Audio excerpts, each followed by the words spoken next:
자, 오늘 계속해서 요한복음 1장 6절부터 보겠습니다. 요한복음 1장 6절에서부터 14절까지 되겠습니다. 여러분들 위해서 봉독해 드리겠습니다. 하나님께로부터 보내심을 받은 사람이 있으니 그의 이름은 요한이라. 그가 증언하려 왔으니 곧 빛에 대하여 증언하고 모든 사람이 자기로 말미암아 믿게 하려 함이라. 그는 이 빛이 아니요 이 빛에 대하여 증언하려 온 자라. 참빛 곧 세상에 와서 각 사람에게 비추는 빛이 있었나니 그가 세상에 계셨으며 세상은 그로 말미암아 지은 바 되었으되 세상이 그를 알지 못하였고 자기 땅에 오매 자기 백성이 영접하지 아니하였으나 영접하는 자 곧 그 이름을 믿는 자들에게는 하나님의 자녀가 되는 권세를 주셨으니 이는 혈통으로나 육정으로나 사람의 뜻으로 나지 아니하고 오직 하나님께로부터 난 자들이니라. 14절 말씀 함께 읽습니다. 시작. 말씀이 육신이 되어 우리 가운데 거하심에 우리가 그의 영광을 보니 하나님 아버지의 독생자의 영광이요 은혜와 진리가 충만하더라. 살아계신 하나님의 말씀입니다. 지난주 토요일부터 우리가 지금 요한복음 드디어 이제 강의를 시작했는데요. 오늘 두 번째 시간입니다. 지난주에는 1절에서부터 1장 1절에서부터 5절까지 내용을 강연을 했습니다. 중요한 내용인데요. 예수는 누구신가? 라는 것을 이제 요한이 설명하고 있습니다.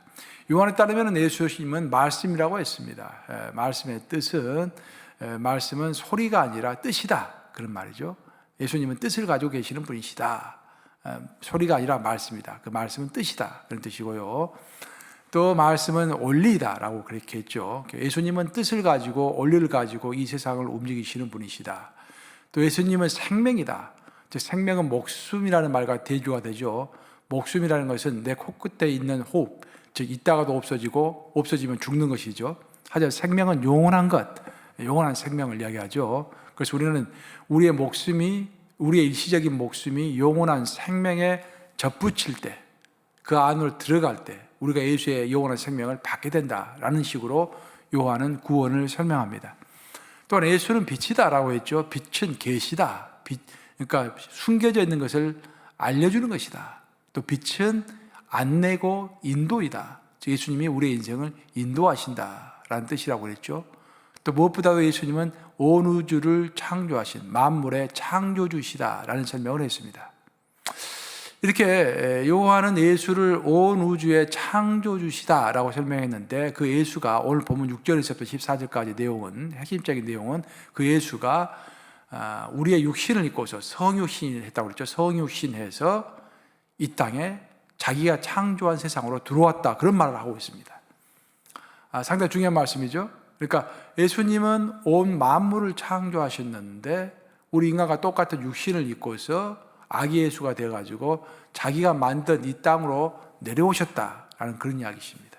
그것을 성육신이라고 우리는 설명을 하는 것입니다. 성경 전체를 보면은요, 하나님께서 우리의 인간의 삶에 이제 개입하시는 단계가 있는데요. 맨 먼저는 우리 인간을 위하여 우주를 창조하셨습니다. 그것이 우리가 성경이 설명하는 바이고 우리가 믿는 바입니다. 어떤 사람들, 세상 사람들은 그렇게 생각하지 않죠. 온 우주가 그냥 있고 무의미하게 우주가 생겨났고 빅뱅에 의해서 어떤 의미도 없이 어떤 뜻도 없이 그냥 생겨났다는 거예요. 우연의 일치로 생겨났다는 것입니다. 그리고 우연의 일치로 그 안에서 인간이 생겨났다. 그렇게 설명을 하죠. 그렇게 보면은 인간은 우주보다 더 나을 것이 없고 인간을 위하여 우주가 만들어졌다는 것은 생각도 할 수 없는 일이죠. 하지만 성경은 달리 표현하고 있습니다. 예수님은 뜻이 있다. 하나님과 예수님은 뜻이 있으신 거예요. 하나님은 뜻이 있으셔가지고 온 우주를 창조하시고 그 우주를 인간을 위하여 만드셨다. 그렇게 설명을 하죠. 그래서 창조가 제일 먼저 있었습니다. 그 다음에 창조하신 다음에 그 많고 많은 인간 중에서 하나님은 특별히 아브라함을 선택하셔가지고 이스라엘 민족을 선민으로 선택된 민족으로 만드셨죠. 그것을 선택이라고 합니다.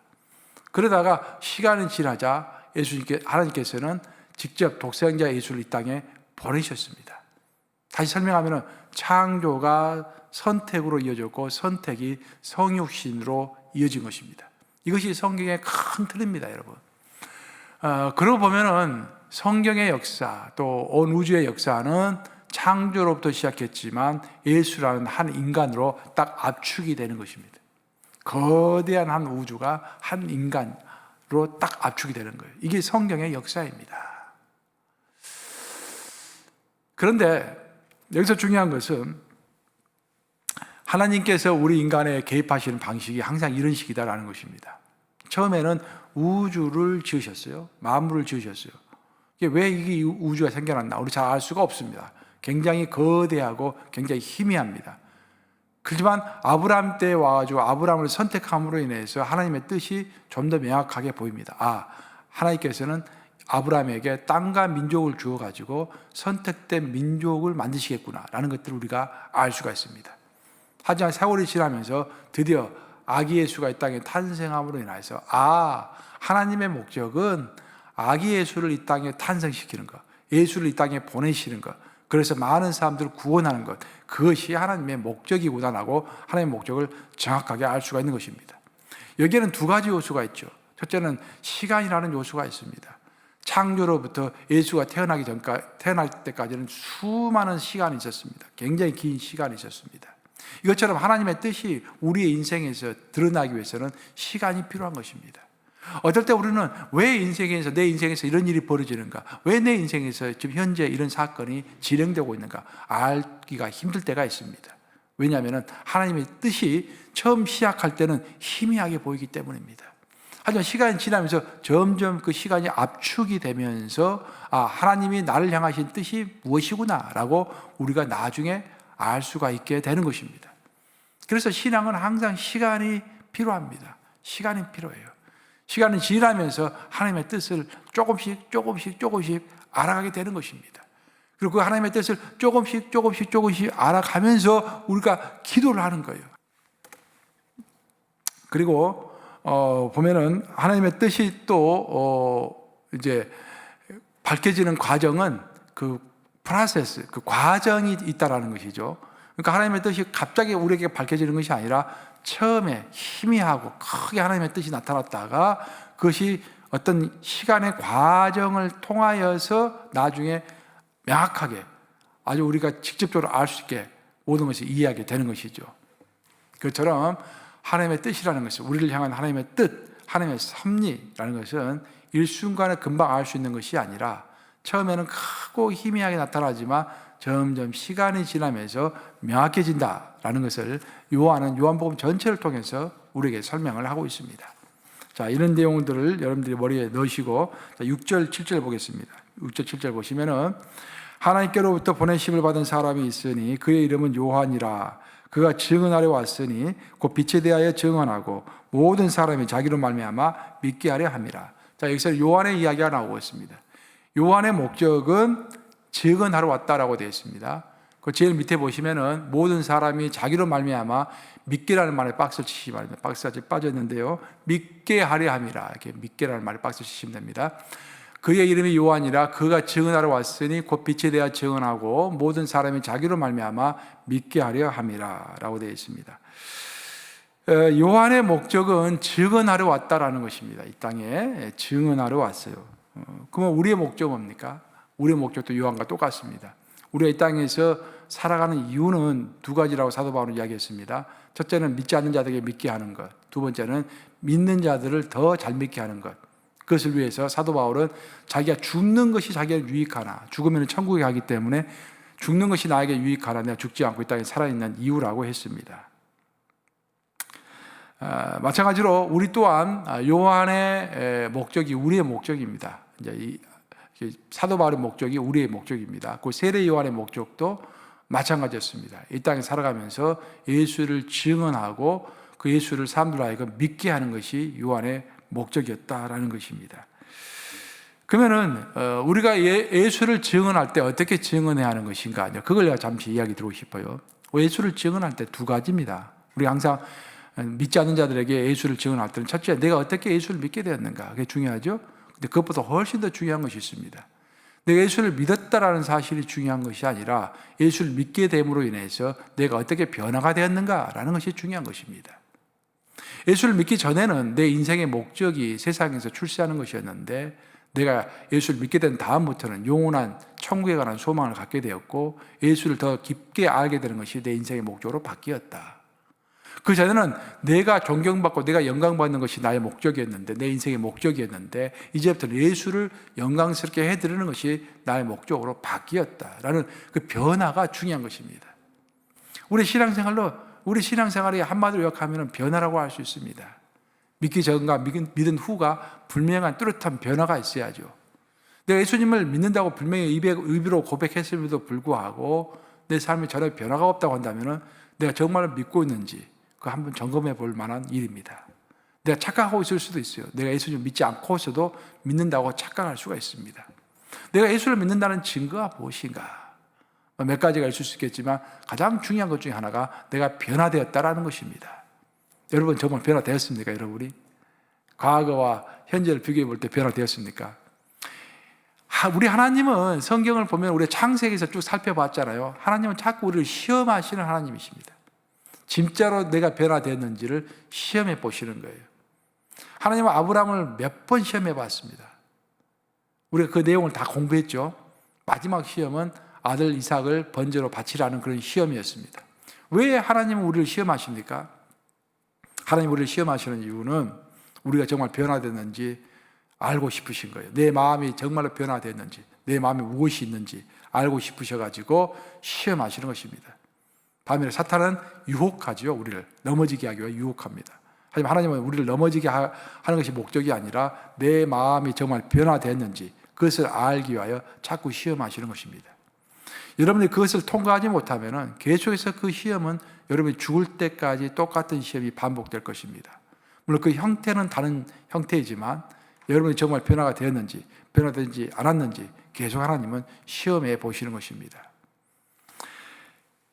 그래서 우리가 간증을 할 때는, 다른 사람들에게 간증을 할 때는 항상 내가 예수를 어떻게 만났는가와 더불어서 내가 어떻게 변화되었는가, 그것을 꼭 간증을 해야겠죠.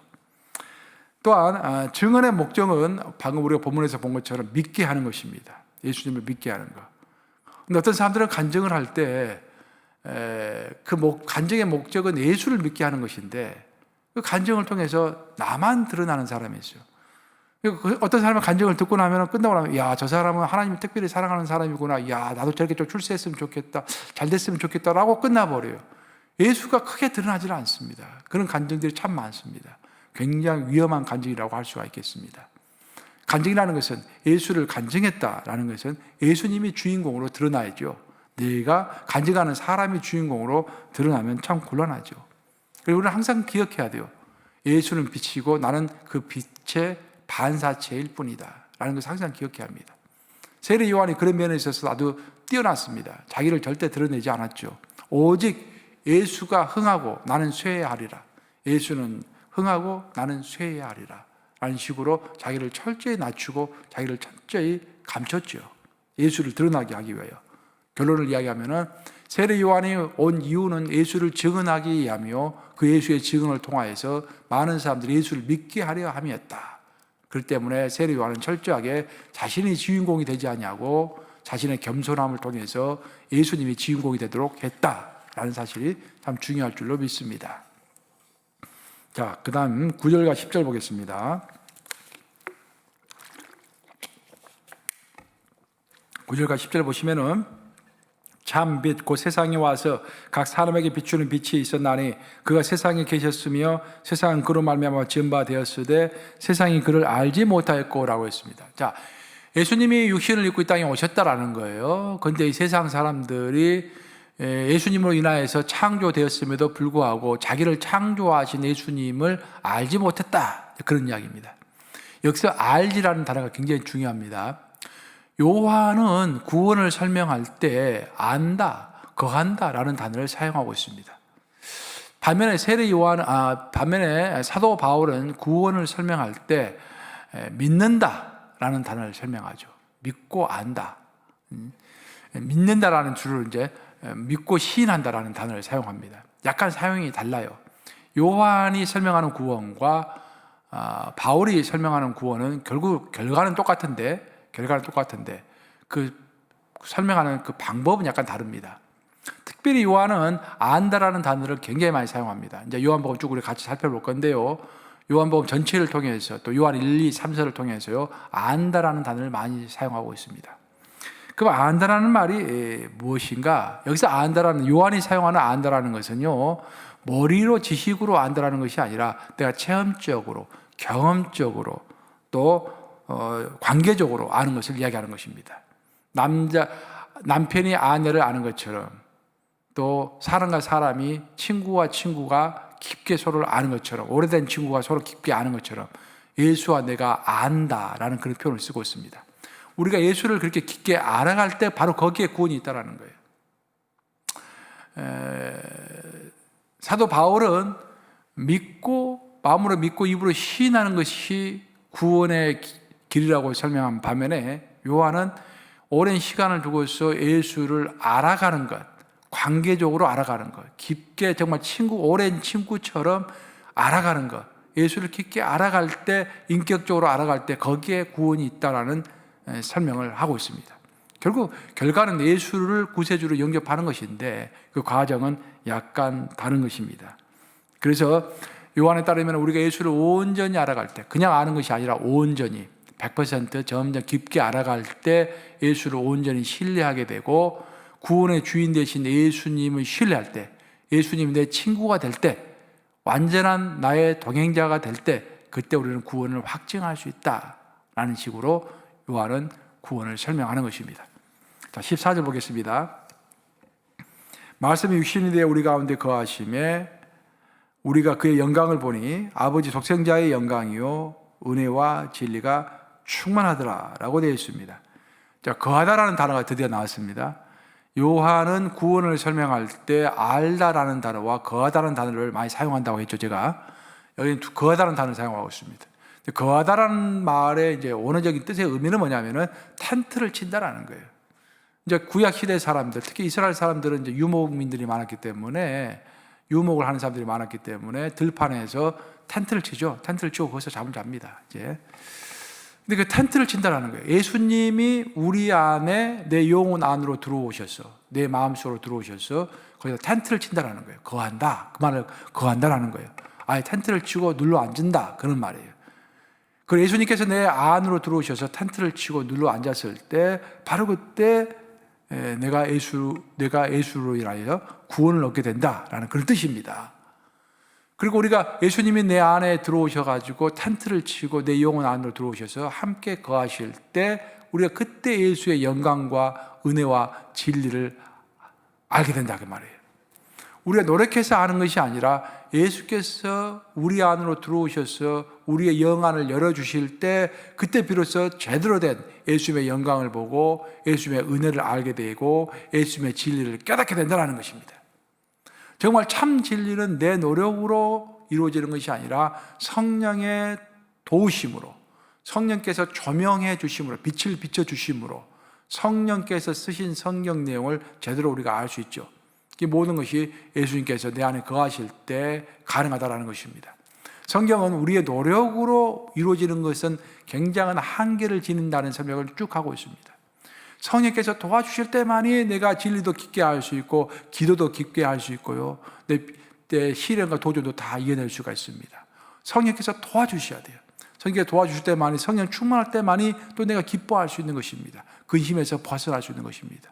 다른 말로 하면 예수께서 내 안에 거하실 때 그 예수의 영이 나를 이끄셔가지고 하나님의 영광을 보게 하고 하나님의 은혜를 체험하게 하고 하나님의 진리를 알게 하는 것입니다.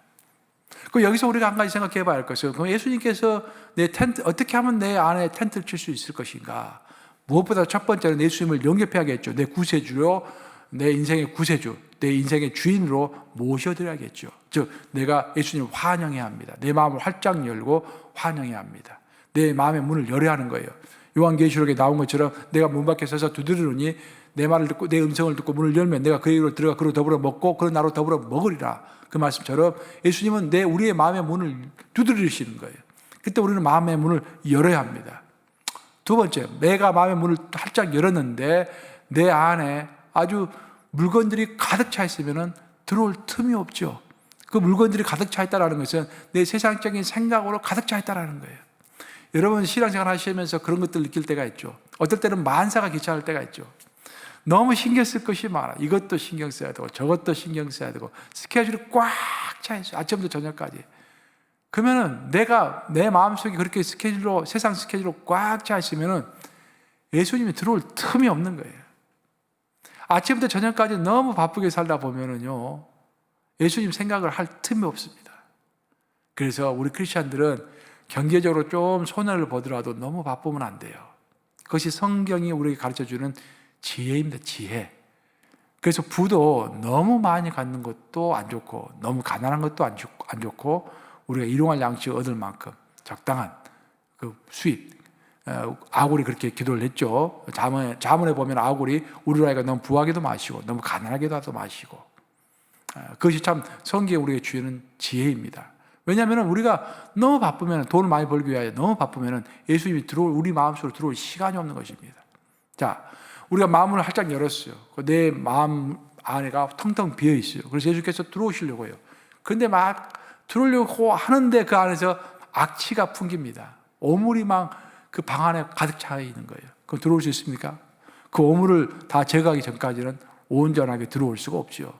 물론 어느 정도 들어올 수는 있겠지만 그 오물을 결국 다 치워야죠. 그 오물이 뭐겠습니까? 우리 죄죠, 죄. 우리가 마땅히 회개할 죄를 회개하지 않으면은 성령께서 슬퍼하십니다. 제가 인생을 살아가면서 목회하면서 쭉 성도들을 관찰할 때 우리 성도들이 하기 힘들어하는 것 중에 하나가 뭐냐면은 회개하는 것입니다. 자기가 잘못했으면 언제든지 빨리 회개해야 합니다, 여러분. 자기 잘못을 인정하고 회개하셔야 돼요. 하나님 앞에 가면 어떻게 하려고 그러세요? 빨리 회개할 거죠. 회개를 다 해버리셔야죠. 회개해버려야만이 성령께서 기뻐하시고 내 영혼은 깨끗한 상태가 되는 거예요. 만약 우리가 우리 죄를 자백하면 저를 미쁘시고 의로우사 우리 죄를 사하시며 모든 불의에서 우리를 깨끗게 하실 것이요. 요한에서 1장 9절에서 분명히 말했지 않습니까? 만약 우리가 우리 죄를 자백하면 우리 죄를 자백하라는 거예요. 고백하라는 것입니다. 회개하라는 것입니다. 그러면 그는 미쁘시고 의로우사 우리 죄를 사하시며 우리 죄를 없애주신다는 거예요. 우리를 모든 불의에서 깨끗게 하실 것이요. 우리가 의롭지 않은 것들이 나로부터 없어진다는 것입니다. 그렇게 해서 우리가 고백과 자백으로 내 안에 있는 오물들을, 영적인 오물들을 다 제거했을 때 그때 예수님이 내 안으로 들어오셔가지고 텐트를 딱 치신다 그런 말이에요. 다시 종합하면은 나는 항상 예수를 환영해야 합니다. 내 마음의 문을 활짝 열고 환영해야 합니다. 내가 내 방이 다 텅텅 비어 있어야 돼요. 너무 복잡하면 안 됩니다. 나는 내 방이 깨끗해야 합니다. 그때 예수님께서는 내 마음의 방 안으로 들어오셔서 텐트를 치고 거기에 딱 좌정하셔가지고 나와 동행하시는 것입니다. 자, 종합하면은 요한은 구원을 설명할 때 두 가지 단어를 특별하게 쓰고 있습니다. 하나는 안다라는 단어이고 하나는 거하다라는 단어입니다. 자, 여러분 정말 예수님을 진실로 알고 있습니까? 그 예수님께서 여러분의 마음속에 진실로 거하고 계십니까? 요한의 설명에 따르면 우리가 예수를 제대로 알고 예수가 내 안에 거할 때 그때 구원이 있다고 했습니다. 부디 잘 아시고 또 예수님께서 여러분 안에 거하시는 그런 역사가 있기를 주님의 이름으로 축복합니다. 자, 마지막 절 11절과 12절 보겠습니다.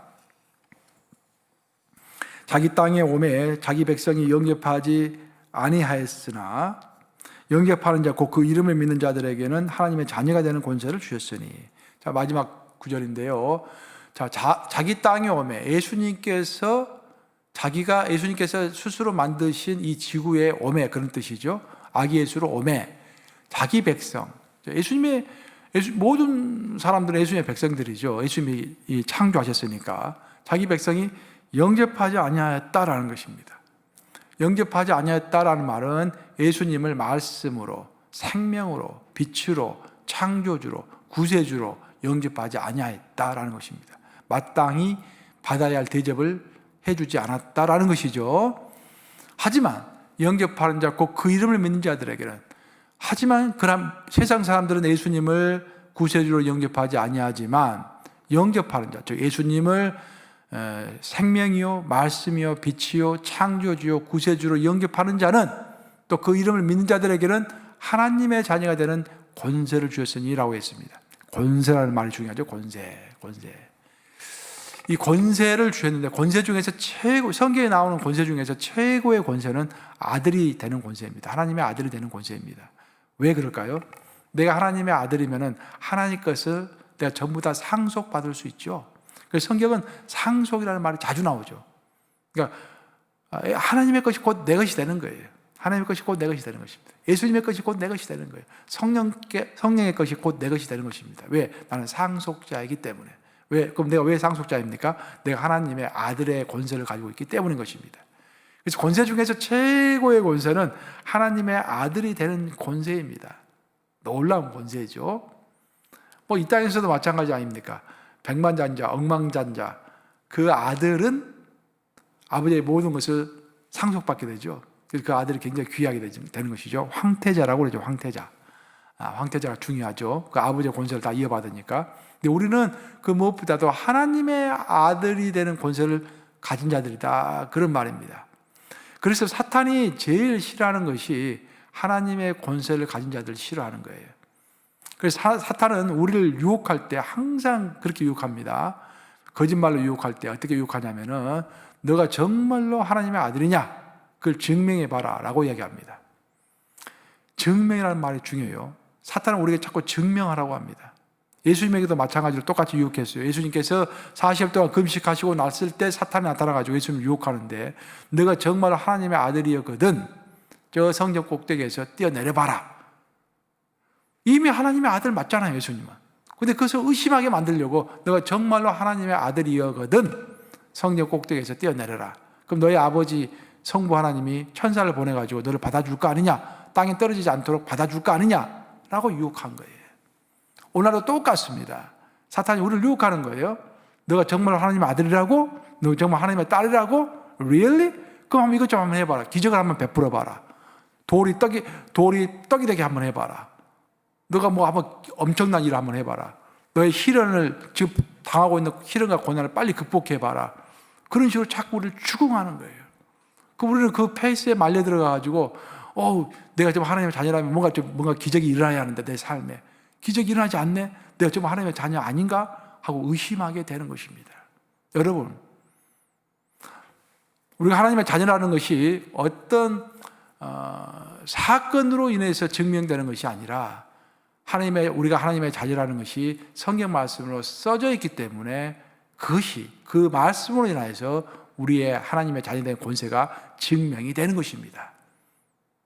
우리가 어떤 내 삶에서 아무런 일도 벌어지지 않는다고 할지라도 그것은 하나님의 섭리이고 하나님의 때가 되지 않아서 아직 일이 벌어지지 않고 있을 뿐이지 내 삶에서 기적이 일어나지 않는다고 해가지고 내가 하나님의 자녀가 아니다라는 말은 절대 아니다라는 거예요. 우리가 하나님의 자녀인 것은 어디에 써져 있다? 성경에 써져 있네. 우리가 찬송가로 부르지 않습니까? 우리가 하나님의 자녀인 것이 성경에 써져 있네. 여러분, 사탄은 우리로 하여금 자꾸 의심하게 만들어요. 하지만 사탄은 절대로 우리의 하나님의 아들 된 권세를 빼앗아갈 수가 없습니다. 축구 선수가 교통사고 나가지고 다리를 절단할 수가 있습니다. 그러면 축구 선수는 할 수가 없어요. 그건 어떻게 보면은 이제 가장 자기의 재능을 잘 살릴 수 없는 사람이 된 것이죠. 하지만 축구 선수가 다리가 잘려 나갔을지라도 그의 하나님의 아들 된 권세는 여전히 가지고 있는 것입니다. 만약 그가 예수를 믿는다면은. 종합하면은 여러분들도 여러분 삶에 어떤 엄청나게 어려운 일이 있을 수도 있어요. 하지만 그 어떤 일이 벌어진다고 할지라도 여러분이 하나님의 아들이고 하나님의 딸이라는 것은 절대로 사라지지 않는 것입니다. 절대 의심할 필요가 없는 것입니다. 그 말씀 명심하시면서 오늘 또 우리에게 구원을 주신 하나님, 우리가 하나님을 알게 하시고 또 하나님 내 안에 거하심으로 인하여서 우리가 이미 구원을 받았습니다. 그 구원을 감사하면서 하나님의 아들된, 하나님의 딸된 그 권세를 얻는 것을 저 기뻐하시면서 오늘 하루를 이겨내시는 여러분 되시기를 우리 주님의 이름으로 축복합니다. 자, 기도하시겠습니다. 좋으신 아버지, 이 아침에 요한을 통하여서 구원이 무엇인가를 또한 새로운 각도로 가르쳐 주시니 감사합니다. 내 안에 자정하여 주시옵소서. 아버지, 내가 항상 내 마음을 엽니다. 우리 예수님을 환영합니다. 또 내 마음을 비웁니다. 아버지, 너무 바쁘지 아니하고 너무 분주하지 아니하고 우리 예수님을 바라볼 시간을 충분히 갖고자 합니다. 도와주시옵소서. 또 우리 안에 있는 어떤 죄된 것들이 있다고 한다면 기억나게 하시고, 마땅히 우리가 용서를 구하고 회개할 것이 있다고 한다면 마땅히 용서를 구하고 주께 회개할 수 있도록 우리 영을 이끌어 주시옵소서. 그래서 온전히 예수님께서 내 안에 좌정하심으로 인하여서 내 안에서 텐트를 치시고 내 안에 앉아 계심으로 인하여서 영원하신 예수님과 함께 동행하는 그런 삶을 살아갈 수 있도록 주여 도와주시옵소서.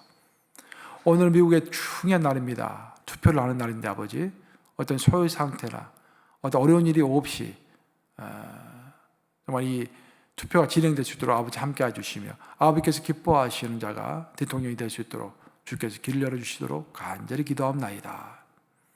특별히 우리 뉴욕 감독을 위하여 기도드릴 때 아버지, 동서남북에서 믿는 성도들, 예수님을 알고자 갈망하는 일꾼들이 모여드는 그런 교회 되게 하여 주시옵소서. 아버지, 성도 한 명 한 명 깊이 있는 제자들로 세워가는 그런 교회가 될 수 있도록 간절히 기도합니다. 아버지, 인간의 힘으로 되지 아니할 것이며 하나님의 계획과 하나님의 방법으로만 이루어질 것을 믿사옵나이다.